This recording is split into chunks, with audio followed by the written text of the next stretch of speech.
বাংলাদেশ থেকে সবচেয়ে কম খরচে বরফ দেখার জায়গা হচ্ছে সিকিম। হ্যাঁ, আজকের ভিডিওতে আপনাদেরকে নর্থ সিকিমের লাচুং, ইয়ামথাং ভ্যালি এবং 0 পয়েন্টের চেকপোস্ট পর্যন্ত নিয়ে যাব।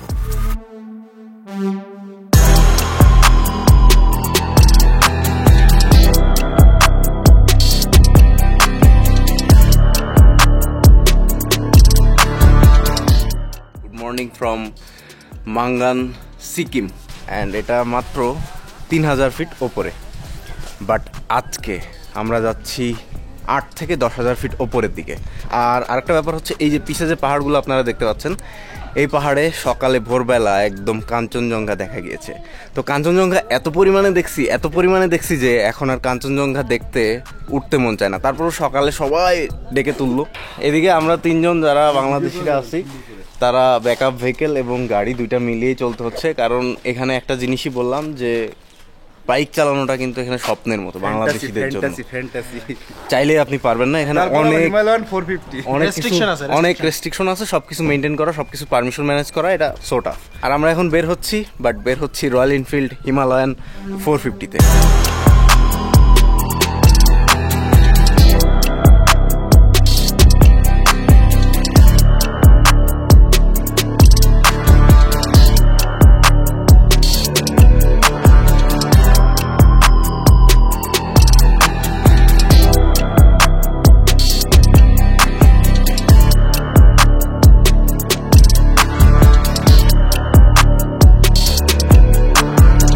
তো এই রিসোর্টটা থেকে বিদায় নিচ্ছি, আর এই যে চলে যাচ্ছি এই মুহূর্তে আমাদেরকে এখানে একটা ট্রেডিশনাল কালচারের সাথে পরিচয় করিয়ে দিল।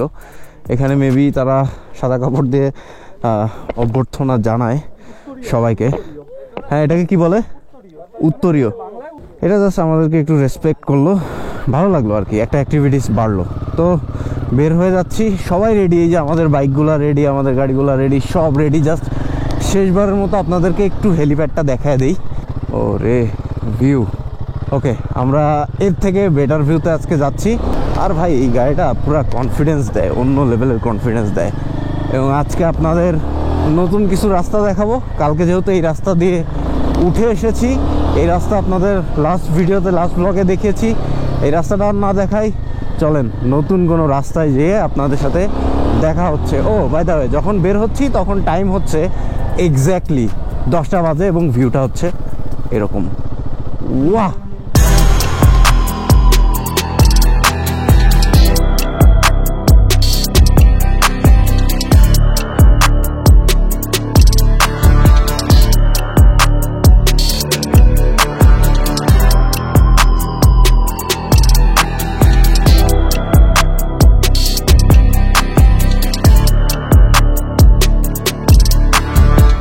ইউনিক না প্লেসটা?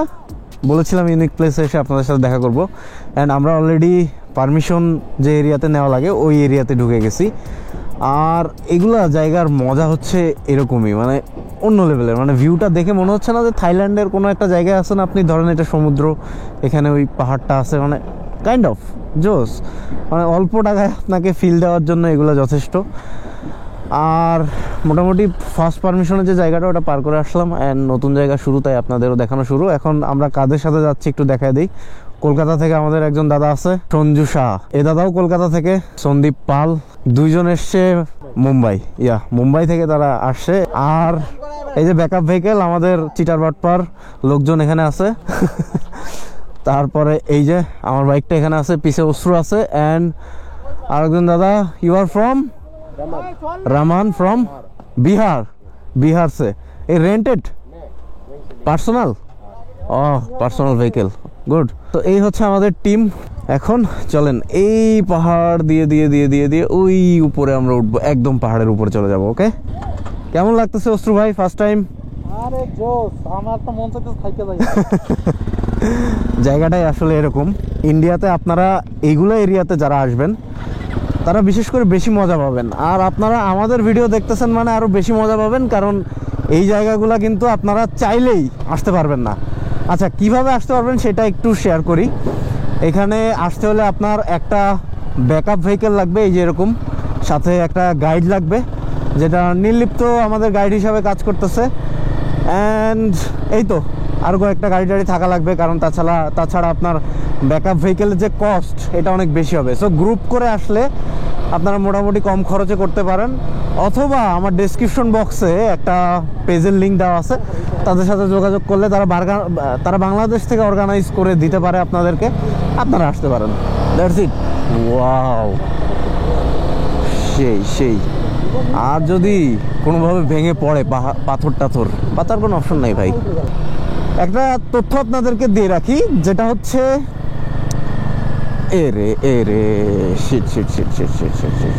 It's okay, no problem, just wait. ওসু ভাই যান। ওকে, আমাদের গ্রুপের ফার্স্ট ফল এটা হবেই।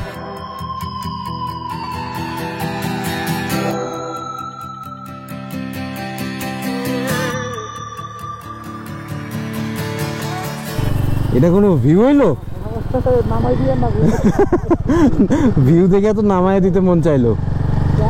এ কি ভিউ রে ভাই, মাথা নষ্ট। হ্যাঁ, বড় মনে হচ্ছে। পাহাড়ের কার্ভগুলো দেখছেন ভাই রে ভাই, ও মাই গড, মন ভালো হয়ে গেল ভিউ দেখে। মন ভালো। আমি আর চালাবো না, ধরেন আমি এখন দেখবো।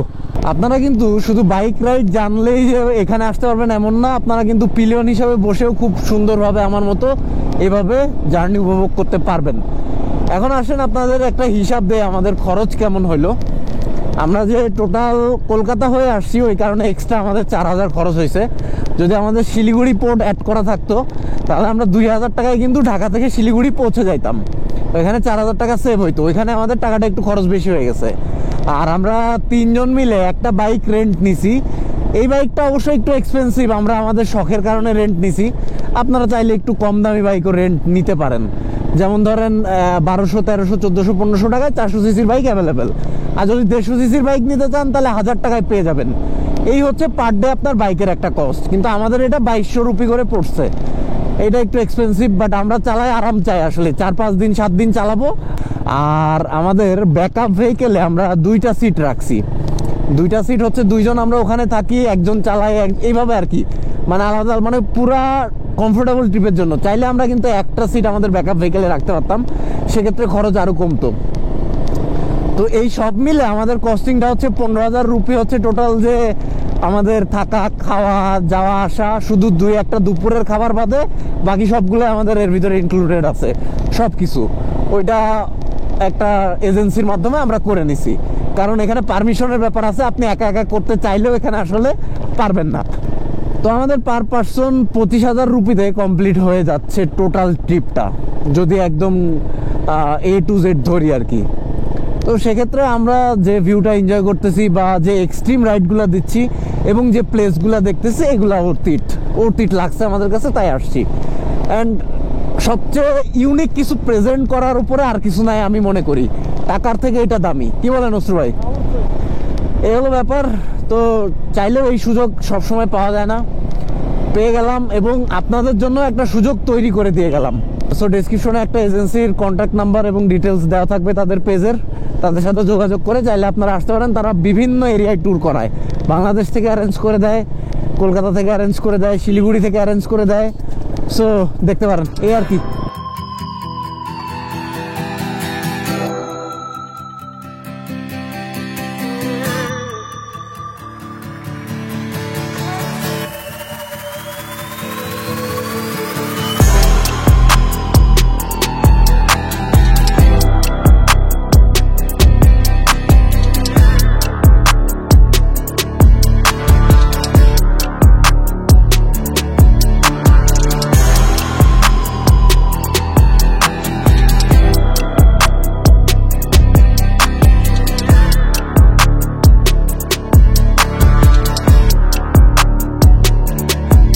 ওকে, সো আমরা লাচুংয়ের যে এরিয়াগুলোতে হোটেল থাকে এই এরিয়াগুলোতে প্রবেশ করে গেছি।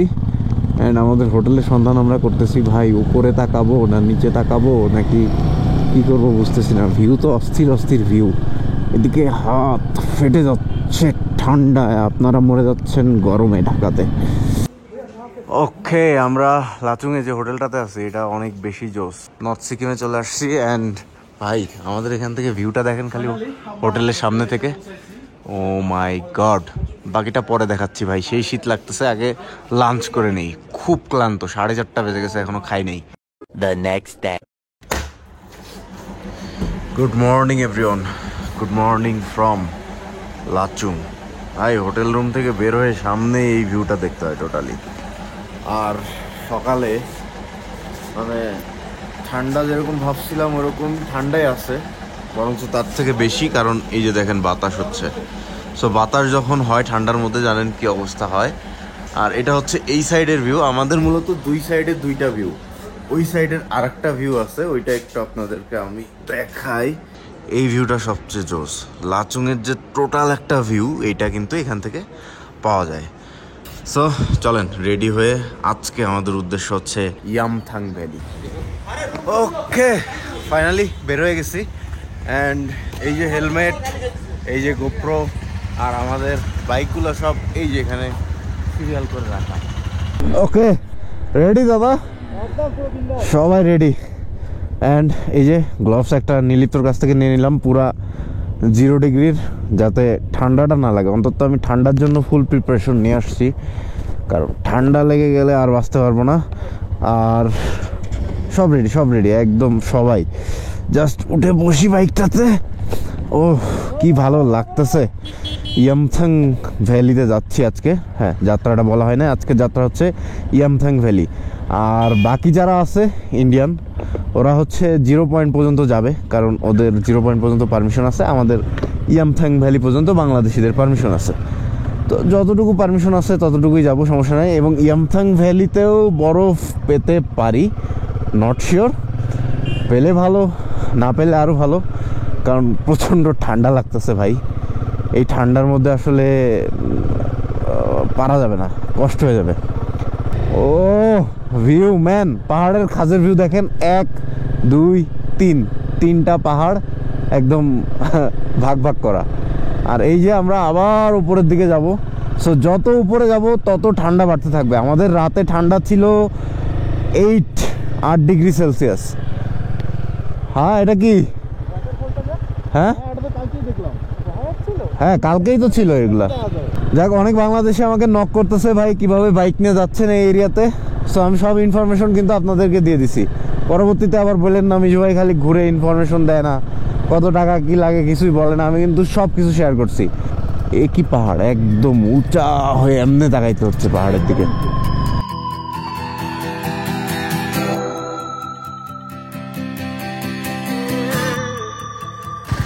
ওয়েল, আমরা একটা সুন্দর ঝিরির পাশে দাঁড়িয়েছি। সুন্দর একটা শব্দ হচ্ছে, পাসিং আর কি বলা যায়। এটার উপর দিয়ে পাস করে আসলাম মাত্র। বেশ ভালো, মানে লাদাখের একটা ফিল পাওয়া যাচ্ছে এখানে। অ্যান্ড পাহাড় চারিদিকে এত জোস। আমাদের ব্যাকআপ ভেহিকেল এখানে আছে, ডিজে পার্টি হচ্ছে, অ্যান্ড উই আর এনজয়িং। জোস জোস, অসম্ভব সুন্দর। মানে অল্প বাজেটের মধ্যে সেরা ফিলের জন্য এটা ঠিক আছে। পানি এত স্বচ্ছ ভাই এখানে। এই পানি কিন্তু খাওয়া যায়, ইজিলি খাওয়া যায় এই পানি। আর সবাই ফটো ভিডিও নেওয়ার জন্য ব্যস্ত। আমি আসলে এত ফটো ভিডিও নেই না, এই অনি ভাই যতটা নেয়। আমাদের আবার ফটোগ্রাফার আছে, পরক দাদা। I am here right Okay. now. I will stand. Okay, sure, please Now do it. এবার ভিডিও করো। ওকে ওকে, আমি এখন পিলিয়ন হয়ে গেছি, অশ্রু রাইড করতেছে। আর যে ভিউ ভাই, মাথা নষ্ট করা ভিউ। চারিদিকে দেখেন, মানে অসম্ভব সুন্দর ভিউ। পিছনে সামনে উঁচা নিচু, ডানে বামে, আরে কি বললাম। প্রায় আমরা 16,000 ফিট উপরে যাব। আমরা 9,600 ফিট উপরে ছিলাম, বাট 16,000 ফিট উপরের দিকে যাচ্ছি। সো আমাদেরকে একটু সাবধান হইতে হবে। আর আরেকটা কথা কালকে বলতে মনে ছিল না, যেটা হচ্ছে কালকে কিন্তু আমাদের মোটামুটি ভালো পরিমাণে শ্বাসকষ্টের প্রবলেম হয়েছে। মানে আমি লাদাখ রাইড করছি, কাশ্মীর রাইড করছি, অনেক জায়গায় গেছি, বাট হঠাৎ করে কালকে একটু বেশি হয়েছে। কেন হয়েছে জানি না। আবার হঠাৎ করে যে হাইট গেইন করছি এমন কিন্তু না, আস্তে আস্তে হাইট গেইন করছি, তারপরেও এরকম হয়েছে। আচ্ছা, আর্মি এরিয়া চলে আসছে, আমি একটু ক্যামেরাটা অফ করতেছি, আবার আসতেছি। আর এই যে ভিউটা দেখতেছেন, অসাধারণ ভিউ।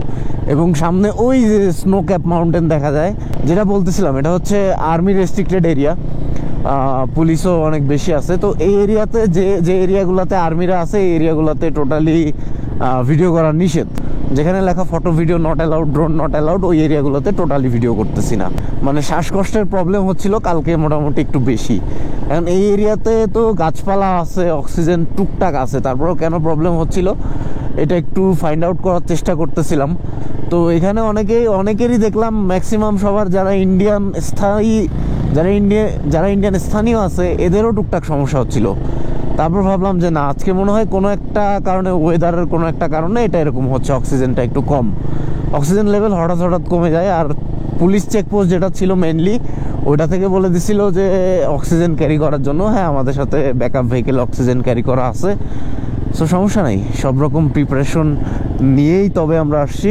আর এই হচ্ছে আমাদের বাকি ভেহিকেলগুলো, ব্যাকআপ ভেহিকেল একটু পিছনে পড়ে যায় কারণ এখানে জ্যাম ট্যাম থাকে। ওরে বরফ ভাই, উপরে তো খালি বরফ আর বরফ, ওই পাহাড়ে দেখাই যাচ্ছে না, মানে সূর্যের কিরণের কারণে ওগুলো দেখা যাচ্ছে না। ও উপরে গেলে আজকে যে ভিউটা পাবো ভাই, এবং সামনে আপনাদের কি দেখাতে চলেছি। Are you ready guys?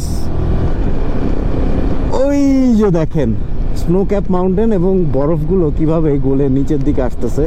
একটু পরে তো আপনাদেরকে বরফ ধরেই দেখাবো, কোনো প্যারা নাই। ও এদিকে ফুল ফুটছে, অ্যান্ড ফুল ফোটার ফলে ক্যামেরাতে ছবিগুলো অনেক জোস আসতেছে। এই যে একটা ঝিরি পার হচ্ছি, অ্যান্ড এইগুলোই লাদাখের ফিল দিচ্ছে ভাই, ছোট ছোট করে। অ্যান্ড আমি বারবার একটা কথাই বলতেছি যে ভাই, এই বাজেটে এরকম জায়গা যে দেখা যায় এটা কল্পনাতীত। আসলে 3 জন মিলে একটা বাইক রেন্ট করলে তো টাকা কম পড়বেই, যদিও আমরা যে বাইক রেন্ট নিছি এটাতে ভাড়া বেশি পড়ছে, বলেই ফেলছি আগেই। যাই হোক, সো কেমন এনজয় করতেছেন? ওরে মেঘ ভাই, মেঘগুলা একদম পাহাড়ের উপরে জমে আছে। অ্যান্ড সামনে ইয়াক, এই যেগুলোকে ইয়াক বলে মনে হয়, পশম লম্বা যেগুলো, এগুলোকে ইয়াক বলে। ইন্ডিয়ার বিভিন্ন প্রান্তের বিভিন্ন রকম ভিউ। এখন ইন্ডিয়ার আর একটা জায়গা আমার টার্গেটে আছে, যেটাতেও আমি ফার্স্ট হিট করতে চাই।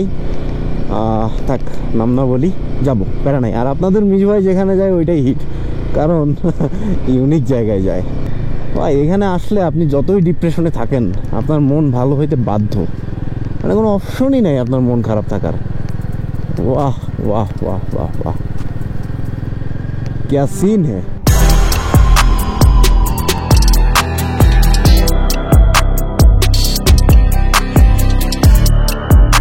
ওকে, সব সময় তো বাইক চালাইলে হবে না, একটু নেমে আপনাদেরকে বেশ কিছু তথ্য দেওয়া জরুরি। যেমন ধরেন, এই যে আমরা একটু জঙ্গলের মধ্যে চলে যাই, কারণ জঙ্গলেই মঙ্গল। আচ্ছা, একটু উপরে উঠলেই কষ্ট হচ্ছে। এবং এখানে দেখেন একটা জিনিস দেখাইতে নিয়ে আসছি, এই যে গাছগুলোর নিচে এই পর্যন্ত স্যাঁতস্যাঁতে দেখছেন, একদম এই পর্যন্ত। কারণ কি বলেন তো? কারণ হচ্ছে এই জায়গাটা সব পুরাটা বরফের নিচে ঢাকা থাকে, অ্যান্ড এই পুরা জায়গাগুলো কিন্তু বরফ থাকে। যখন আপনি মার্চ এপ্রিলের দিকে আসবেন পুরা বরফ পাবেন। অ্যান্ড আমরা অনেক উপরে উঠে আসছি, আর আজকে বরফ ছুঁয়ে দেখাবো আপনাদেরকে। ওই যে দেখেন বরফ, খুব কাছাকাছি চলে আসছি, আর 2-3টা টার্ন নিলেই আমরা বরফের কাছে চলে যাব। Finally we are at Yumthang valley, altitude 12,000। এই মুহূর্তে আছি আমরা 12,000 ফিটে, বাট 14,540 পর্যন্ত ইয়ামথাংয়ে আছে। দুঃখজনক হইলেও একটা কথা সত্যি, যেটা হচ্ছে আমাদের পারমিশন মোটামুটি এই ইয়ামথাং ভ্যালি পর্যন্ত। ইয়ামথাং ভ্যালি থেকে 0 পয়েন্ট যাওয়ার পথে আর একটা চেকপোস্ট আছে, ওইটা পর্যন্ত আমরা লিগালি যেতে পারি। এরপরে ওই চেকপোস্টে যখন আমাদের পারমিট চাবে তখন আমরা কিন্তু দিতে পারবো না। এই কারণে ওই চেকপোস্টের আগ পর্যন্ত আমরা যাব, গিয়ে জাস্ট সুন্দর করে ভদ্রভাবে চলে আসবো। হয়তো আপনারা ইয়ামথাং ভ্যালিতে আসছেন, but not in a bike, আপনারা কারে আসছেন। সো বাইকে আপনাদের মিজভাই দেখাচ্ছে, অ্যান্ড সামনে দেখেন কত সুন্দর স্নো ক্যাপ মাউন্টেন দেখা যাচ্ছে। আর ভ্যালিটা মূলত এইটা, এখানে ওই যে নিচে গিয়ে ছবি টবি তুলে অনেকে, বাট আমাদের আসলে অত ছবি তোলার ইচ্ছা নাই, ভিডিও করাটাই মূল উদ্দেশ্য আমাদের। তারপরেও 2-1টা ছবি তো স্মৃতি হিসাবে রাখতে হবে, যেমন এই যে বরফের পাহাড়গুলোর সাথে তো 1-2টা ছবি রাখতে হবে।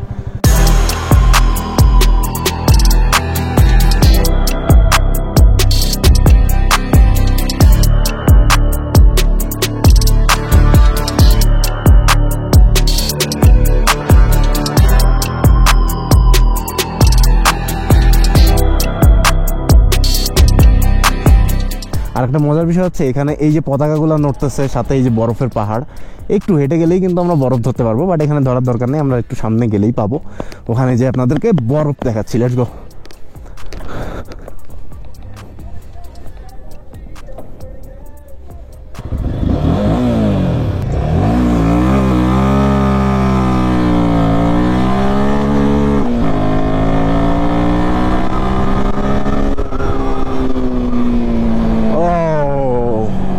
একটু টান দিয়ে দেখলাম হিমালয়ান 450-র ক্ষমতা কেমন, বেশ ভালো পাওয়ার জেনারেট করতে পারে, বাট ফার্স্টের দিকে অত পাওয়ার ডেলিভার করে না। ও এখানে প্রচুর পরিমাণে এক দেখা যাচ্ছে। আর ইয়ামথাং ভ্যালি যেটা, এই ভ্যালিটা বিশেষ করে যখন বরফ থাকে অত্যন্ত সুন্দর লাগে। আরেকবার বরফের সময় আসবো, তাই না? আমি প্রত্যেকটা জায়গায় আপনাদেরকে বরফ বাদে একবার দেখাই, বরফ সহ একবার দেখাই, অস্থির সুন্দর। তবে ঠান্ডার মাত্রা আস্তে আস্তে যত উপরের দিকে যাচ্ছি তত বাড়তেছে। একটু আগে 12,000 ফিটে ছিলাম, এখন আরও উপরের দিকে যাব, 14,500-তে যাব। তারপর ও আচ্ছা, কতদূর যাইতে পারি শিওর না, মেবি 14,500 পর্যন্ত যাইতে পারবো। মানে ইয়ামথাং ভ্যালি সর্বোচ্চ 14,500 পর্যন্ত আছে, যেটা আপনাদেরকে সাইনবোর্ডে কিন্তু দেখিয়েছি। তো ওই পর্যন্ত গেলে আমরা মোটামুটি বরফের দেখা পেয়ে যাব, অ্যান্ড ওইটাই আমাদের এবারকার ট্যুরের উদ্দেশ্য। এটার নাম হচ্ছে ইয়ামথাং টু ব্রিজ। এটা দিয়ে যাবো না ওটা দিয়ে যাবো, চাইলে দুইটা দিয়েই যাইতে পারতাম, ওটা একটু রিস্কি এবং ভালো, এটা একটা ফিল ছিল আর কি। এখন আপনাদেরকে একটা জিনিস শেয়ার করি, এই যে বারবার বলতেছি পারমিশন, এরিয়া রেস্ট্রিক্টেড, এরিয়ার এই সমস্যা, আসলে সমস্যাটা কি? সমস্যাটা হচ্ছে আপনারা যদি ম্যাপটা খুলে বসেন তাহলে দেখতে পাবেন একদম সিকিম যে জায়গাটা, সিকিমের চারি সাইডে, এক সাইডে নেপাল দেখবেন, এক সাইডে ভুটান দেখবেন, এবং এক সাইডে চায়না দেখবেন, এবং এক সাইডে ইভেন বাংলাদেশও দেখবেন। তার মানে 4টা কান্ট্রির মাঝখানে এই সিকিম অবস্থিত। তো ঘটনা যেটা ঘটছে, বেশিরভাগ এই সিকিমের, এই নর্থ সিকিমের বেশিরভাগ অংশ পড়ছে চায়না বর্ডার শেয়ার করছে। আর আপনারা তো জানেন ভৌগোলিক অবস্থান যদি বুঝে থাকেন, তো চায়না এবং ইন্ডিয়ার মধ্যে একটা ভালো পরিমাণ মানে আছে, কিছু একটা আছে, যেটার কারণে তারা এই জায়গায় প্রচণ্ড পরিমাণে সেনা মোতায়েন করে এবং কয়েকদিন পর পরই যুদ্ধ হয়, গোলাগুলি হয়। মানে আগে হয়তো, এখন অত একটা শোনা যায় না, বাট এখানে এত পরিমাণে সেনাবাহিনী দেখছি এবং এত পরিমাণে সেনাবাহিনীর অস্ত্র দেখছি, মানে আনলিমিটেড। অস্ত্র তো সামনে রাখে না, মানে বোঝা যায় যে সেনাবাহিনী যেহেতু আছে, এখানে প্রচুর পরিমাণে অস্ত্র সামগ্রী রেডি আছে, যার ফলে যে কোনো মুহূর্তে যদি অ্যাটাক হয় তাহলে যেন প্রতিরোধ করতে পারে। আর আসলে ল্যান্ড বর্ডার কেউ ছাড়তে চায় না, এটা স্বাভাবিক। তো এটা নিয়ে ইন্ডিয়ার সাথে চায়নার, ইন্ডিয়ার সাথে পাকিস্তানের অলওয়েজ একটা দ্বন্দ্ব থাকেই, এটা ইন্টারন্যাশনাল, এটা সবাই জানে। এখন কথা হচ্ছে এই কারণে এই জায়গাগুলোতে একটু রেস্ট্রিকশন বেশি, পারমিশন বেশি লাগে। আর আরেকটা মিথ শোনা যায়, যেটা হচ্ছে বাংলাদেশের কেউ নাকি এসে গুরুদরমাল লেক যেটা আছে, মানে আমরা তো ইয়ামথাং ভ্যালি পর্যন্ত এখন পারমিশন পাই, আগে নাকি আরও পারমিশন ছিল, বাট এই গুরুদরমাল লেকে এসে বা একদম চায়নার বর্ডারের কাছে গিয়ে বাংলাদেশের একটা ফ্ল্যাগ সে ওখানে মানে পুঁতে ফেলছিল মাটিতে। মানে একটা স্বাধীন দেশে এসে আপনি অন্য একটা দেশের পতাকা কখনোই গাড়তে পারবেন না, এটা একটা রুলস, বা এটা একটা কমন সেন্স, বা এটা একটা সম্মানের জায়গা। তো ওইখানে মেবি কোনো একজন এটা করছিল, আমার শোনা কথা। এটা কতটুকু কারেক্ট আছে, কতটুকু কি আছে, I don't know actually. So এই গল্প অনেকেই জানেন, অনেকেই জানেন না, এই কারণে আপনাদেরকে জানিয়ে দিলাম। এই কারণে আমাদের কিছু জায়গা পারমিশন অফ করে দিছে, এইটা বলে মানুষজন। এখন আমার কাছে আসলে ওইটা মনে হয় না, আমার কাছে যেটা মনে হয়, যেহেতু এটা মানে একটা খুবই সেন্সিটিভ জোন, তাই অলওয়েজ একটা রিস্ক থাকে, অন্য দেশের কোনো ট্যুরিস্ট এসে যদি কোনো বিপদে পড়ে তাহলে এটা অবভিয়াসলি ইন্ডিয়ার রেসপন্সিবিলিটি। তাই ইন্ডিয়া যতটুকু পারে ততটুকুই পারমিশন দেয়, আমার কাছে এটা মনে হয়। এখন ওইটার যদি কারোর কাছে অথেন্টিক সোর্স বা অথেন্টিক কোনো নিউজ থেকে থাকে তাহলে আমাকে কাইন্ডলি শেয়ার করতে পারেন, আমি ওটা নিয়ে আলাদা ভিডিও করার চেষ্টা করব। আর মন ভালো, তাই আপনাদের সাথে গল্প করতেছে। আর ভিউ দেখাইতে দেখাইতে গল্প করতে কার না ভালো লাগে, জানেন তো আমার অভ্যাস। ভিউ ভালো পাইলে আপনাদের সাথে মন খুলে গল্প করি আমি, অ্যান্ড ভালো লাগে। ভয়েস একটু ডাউন হয়ে যাচ্ছে, মানে ঠান্ডা লাগতেছে, তো গলাটা অলরেডি একটু ভারী হয়ে গেছে। আর আমার তো কোনোভাবেই ঠান্ডা লাগানো যাবেই না, মানে কোনো ওয়ে নাই। ওয়াও, সাদা পাথর, ওয়াও ওয়াও, কি ভিউ রে ভাই, জোস জোস। আর যেটা বলতেছিলাম, তো এই হচ্ছে অবস্থা। যাই হোক, আজকের ভিডিও আর বেশি বড় করবো না, চলেন আপনাদের সাথে ডিরেক্টলি বরফে হালকা একটা ছোটখাটো আপডেট দিয়ে আজকের ভিডিও শেষ করে দিব।